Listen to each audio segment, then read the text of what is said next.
Iya, itu tadi penampilan dari Prabu Muling. Terima kasih, luar biasa, teatrikal yang sangat menghibur.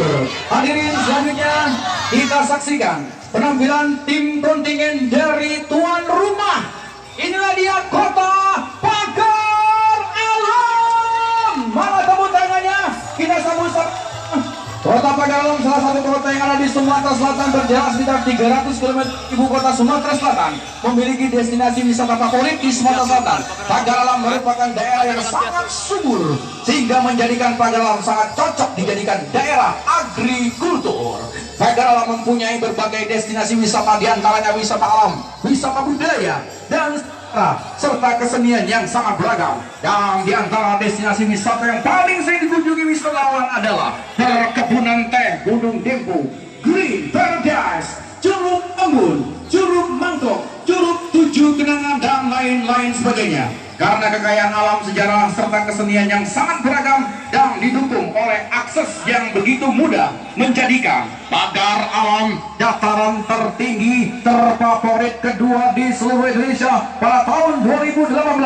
Pagar Alam, the beauty of South Sumatra. Pagar Alam yang dipimpin oleh wali kota yang sangat muda, kerja cerdas, kerja keras untuk Pagar Alam maju. Dia adalah Bapak Alfian Maskoni beserta wakilnya Bapak Muhammad Adli.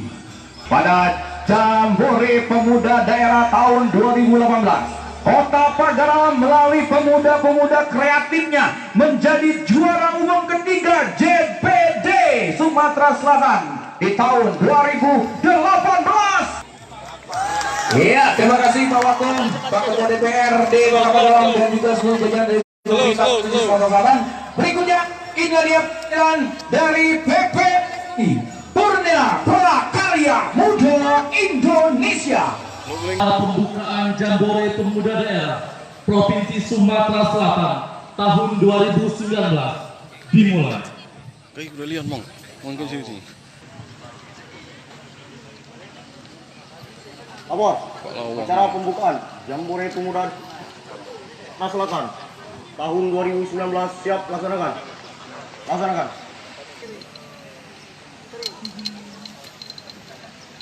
Ini mau nyasin ya.